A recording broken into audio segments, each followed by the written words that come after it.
Slaughter's my name. Luke Slaughter. Cattle's my business. It's a tough business. It's big business. I've got a big stake in it. And there's no man west of the Rio Grande big enough to take it from me.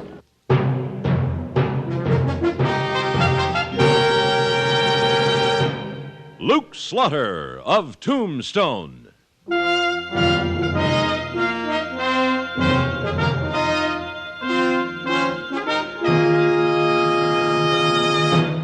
Luke Slaughter of Tombstone, Civil War cavalryman turned Arizona cattleman.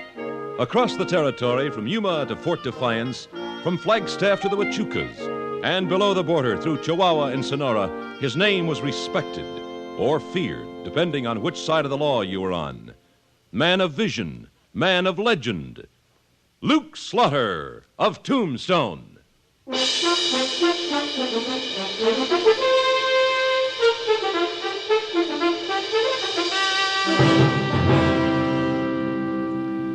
Folks who write dictionaries must have a pretty tough time with the word tolerance. I guess if you had to boil it down to just one other word, maybe it'd be understanding.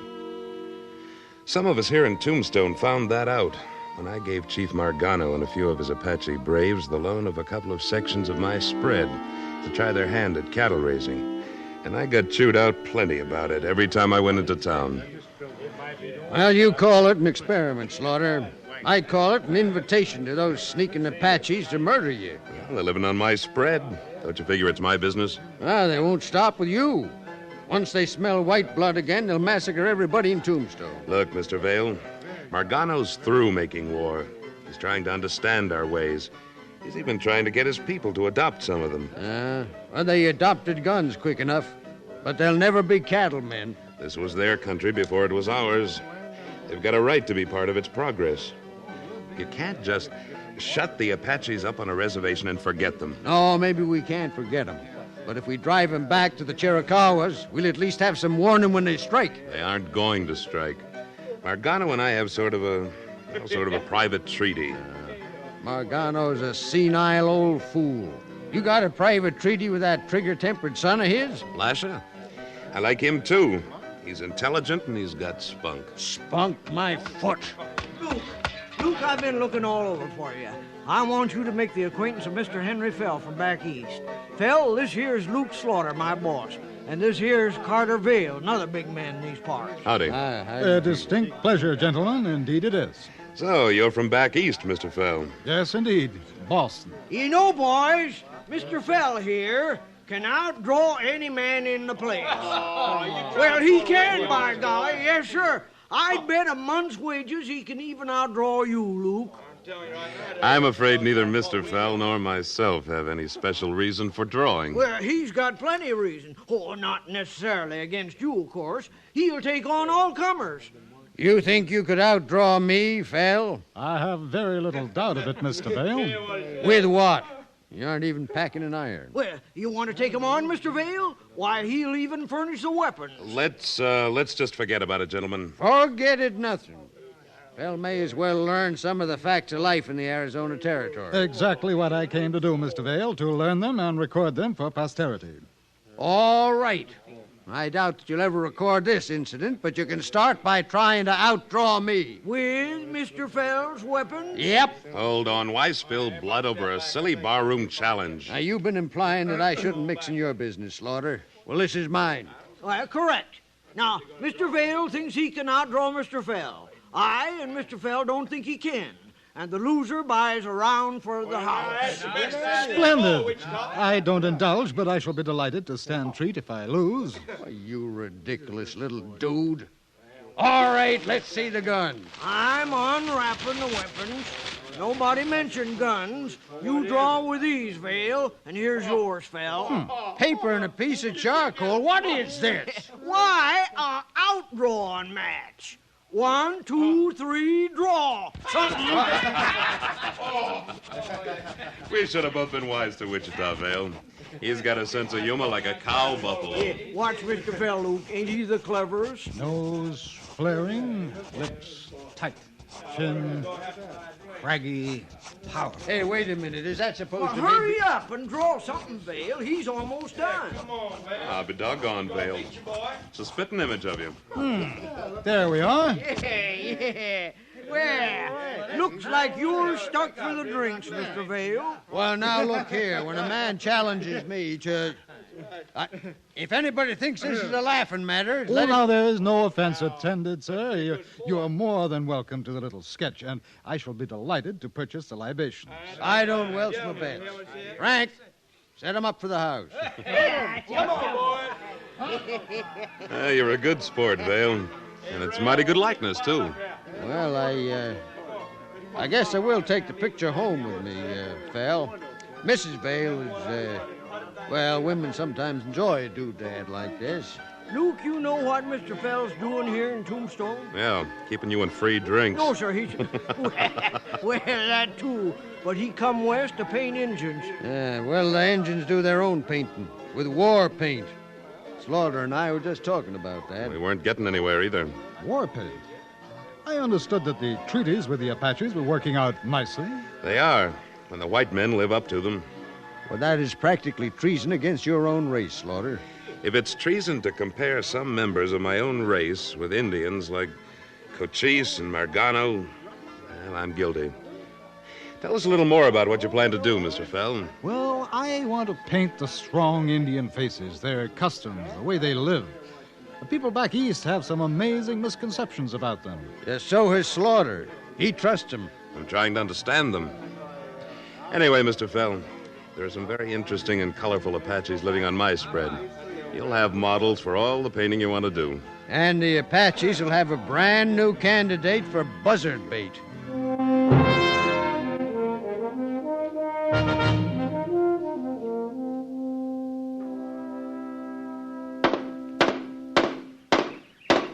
This here's powerful hard work, Luke. Well, I know you don't feel right out of a saddle, Wichita, but we're going to need this corral. Oh there, Red. Good morning, Vale. Morning, Slaughter. Wichita. Howdy. How'd the missus like your picture? Well, she wants your friend Fell to paint one of her. You know where I can find him? I'm afraid he isn't available today. I took him out to the Apache camp at sunrise, loaded with paints and brushes and canvas. He was happy as a chipmunk in a pinyon forest. Slaughter, a tenderfoot like Fell could be just a fuse to set your Apaches off. Suppose he tries to paint one of their women. Chief Margano explained about that to him. He said, a woman who gazes too long at a reflection in a clear stream forgets her life's purpose. Them Apaches got the right idea about their women folk. I ought to marry one and make her hammer this corral together. What are you building the corral for, Slaughter? So Margano won't steal your Mustangs? Well, for once you came sort of close to trapping me.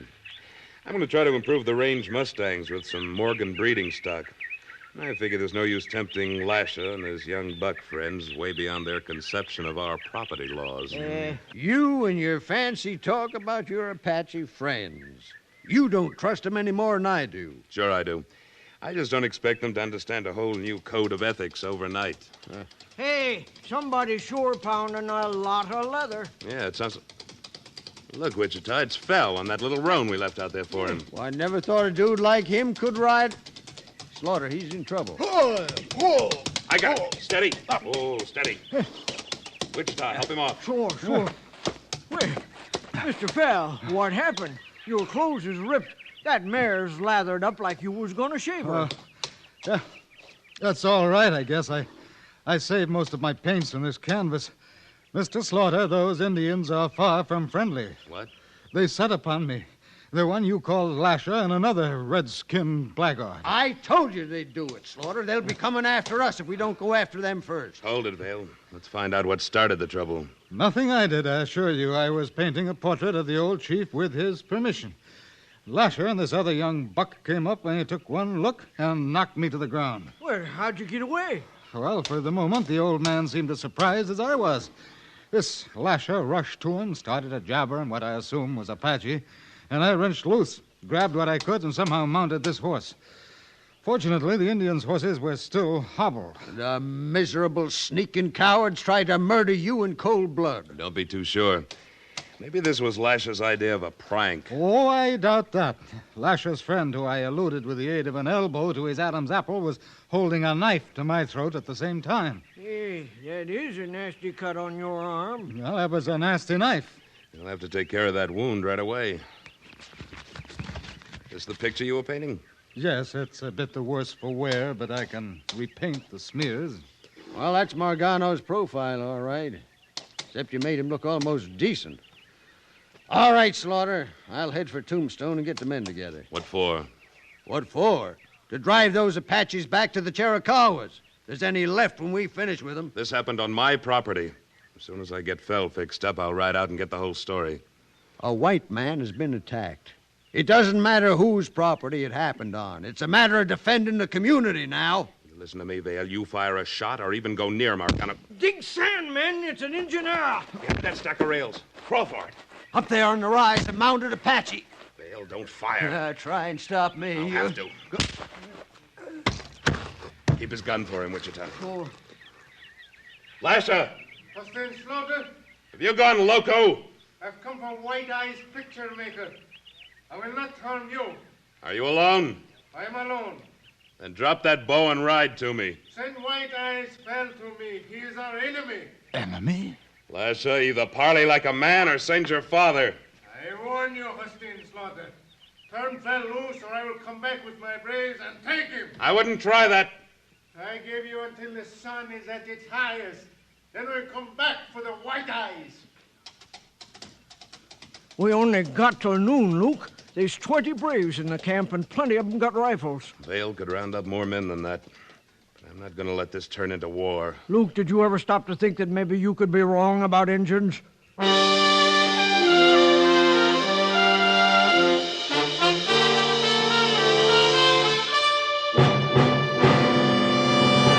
In a moment, Luke Slaughter of Tombstone returns.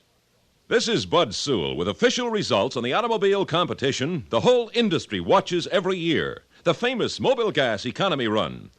This year's run, 1,883 miles from Los Angeles to Texas, ranging from sea level through mountain passes. And once again, Chrysler Corporation cars took the lion's share of firsts. Plymouth, Chrysler, and Imperial, again this year for the second straight year, winning first place over all other cars in their class in the famous Economy Run. Imperial, by the way, was sweepstakes winner, too, getting 62.7188 ton miles per gallon. The forward look is a lot more than look. You get a better engine, brawnier brakes, torsion air ride at no extra cost, and winning performance and economy in cars of the forward look from Chrysler Corporation. Take a drive this week in a car of the forward look. Plymouth, Dodge, DeSoto, Chrysler, or the triumphant Imperial. Drive one of America's performance winners from Chrysler Corporation.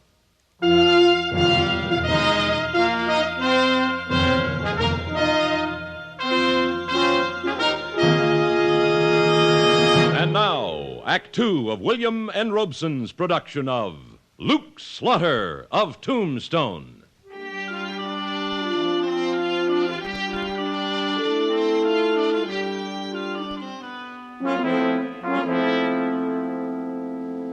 Carter Vale came to in a fury. He swore to drive the Apaches back to the mountains. He swore he'd settle with me after he'd done it. Then he mounted his big stallion and spurred back toward Tombstone to recruit men and guns.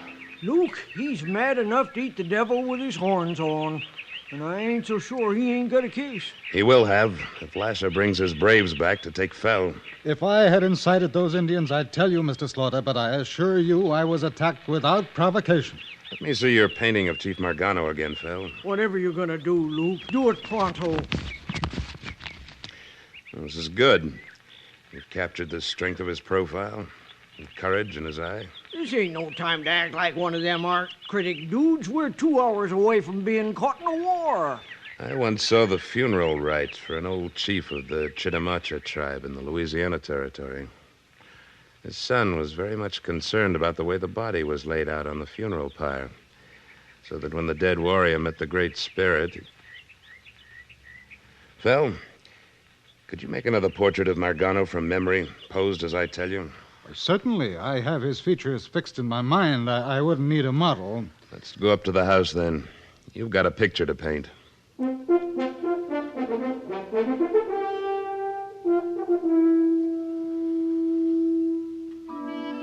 Fell painted a new picture of Margano. We rode for the Apache camp a little before noon. The picture was a gamble, but I had to force a parley or deal with a possible massacre. What if they ambush us? They won't. But you can bet that the Apache scouts are escorting us in. I certainly don't see them. An Apache could hide behind one of your paintbrushes. I wish you'd explain this picture folderol to me. We will, if it turns out I'm right. And if you ain't? And we're all in a game of showdown for mighty big stakes. Now, pull down to a walk now. The camp's just the other side of this wash. Easy now, both of you. Don't let the welcoming committee scare you into a false move. What welcoming committee? I don't see no... Uh-oh. Right out of the mesquite. Oh, boy. Margano and Lasha, wait. White Eyes, come with me. We're all coming. That's the buck who slashed me, Mr. Slaughter. Don't worry. He's acting under Margano's orders now.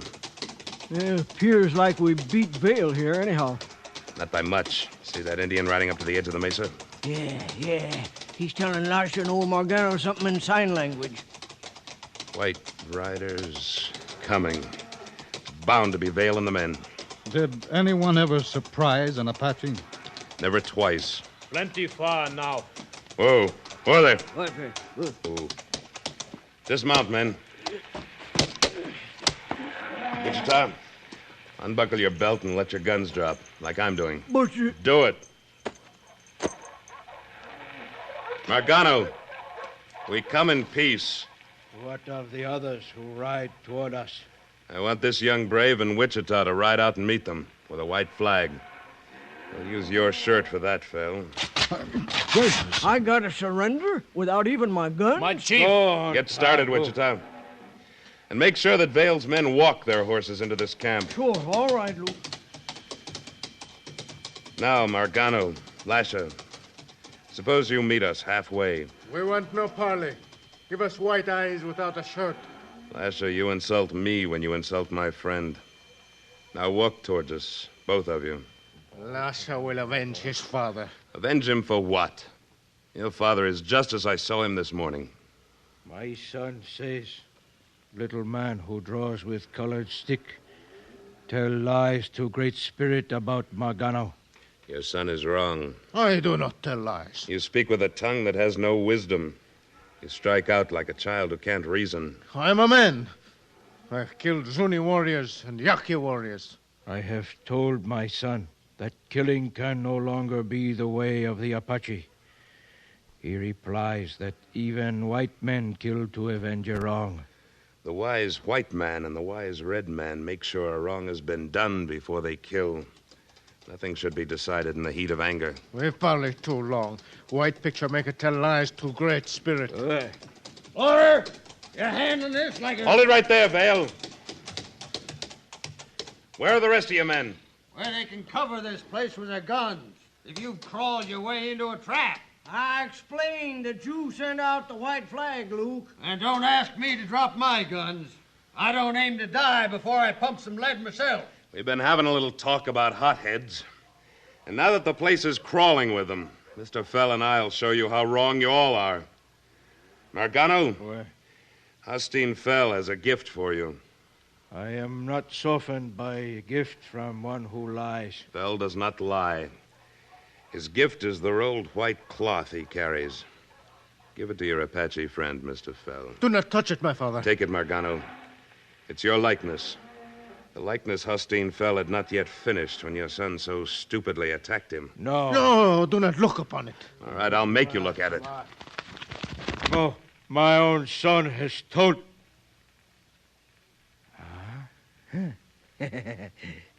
Lasha, behold. Aye? But this morning the picture had but one eye, but one ear, but half of a mouth. I told you, Lasha. Hastine Fell had not finished. You think that a friend I brought to you would insult your great spirit and your father by drawing him with half a face when he has two eyes as piercing as the eagle's? My people shall remember their chief as they see him here, as Hosteen Fell has painted him. Lasher was a fool. I will go from my people and never return. No, Lasher. Your father and your people need you. Today you've become wiser. The best thing now is to, just forget this foolish trouble. Well, now what are you doing? Hosteen Fell has no shirt. He will do Lasher an honor if he will accept Lasher's shirt of doeskin. Why, I shall be very pleased. And you will make a picture of Lasher when there's no pain in your arm? Oh, my arm feels fine, Lasher. I'd like to paint you, and I can assure Mr. Slaughter that I will not attempt another profile. Profile? I do not understand. It's nothing, Lasher. Just a word painters use. Now, Vale, suppose you let your army know the war's over. As I turned toward Vale, Honton, the other young Apache, was drawing his knife. I leaped for him, but Vale was off his horse in the same instant and hurling himself at me. Slaughter, you fool! Mr. Vale, what'd you punch him for? You think I want him to start a war? Might help him up, Wichita.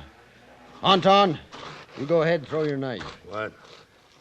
Well, Anton, It is an evil knife. Evil spirits bewitched it. It harmed a friend. Anton hurls it from him. You see, Luke, he wasn't aiming to harm nobody.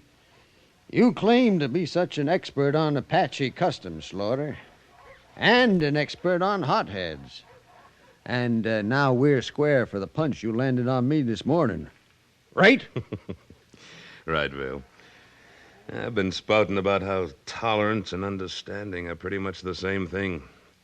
I guess we both understand a little more about our neighbors.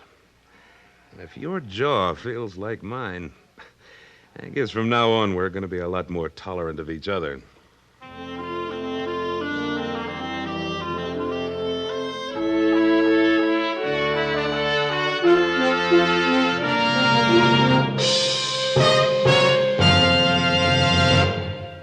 Luke Slaughter of Tombstone, starring Sam Buffington, was written by Fran Van Hartisveld, with editorial supervision by Tom Hanley, and directed by William N. Robeson. Supporting Mr. Buffington were Junius Matthews, Carl Swenson, Ben Wright, Don Diamond, and Jack Crucian. Music was composed and conducted by Amerigo Marino.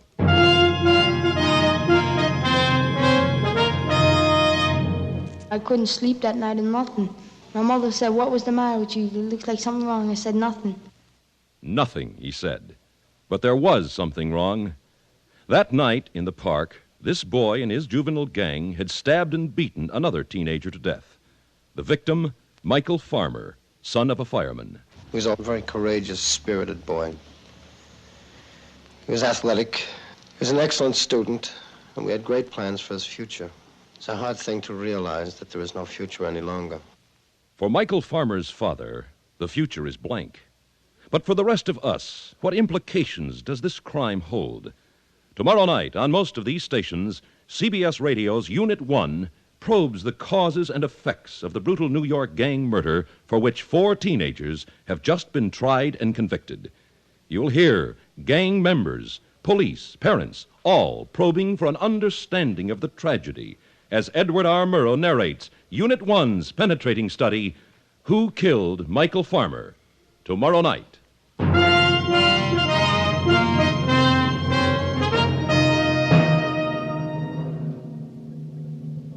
Next week at this time, we return with... Slaughter's the name. Luke Slaughter. When we meet up again, you can call me that. Luke Slaughter.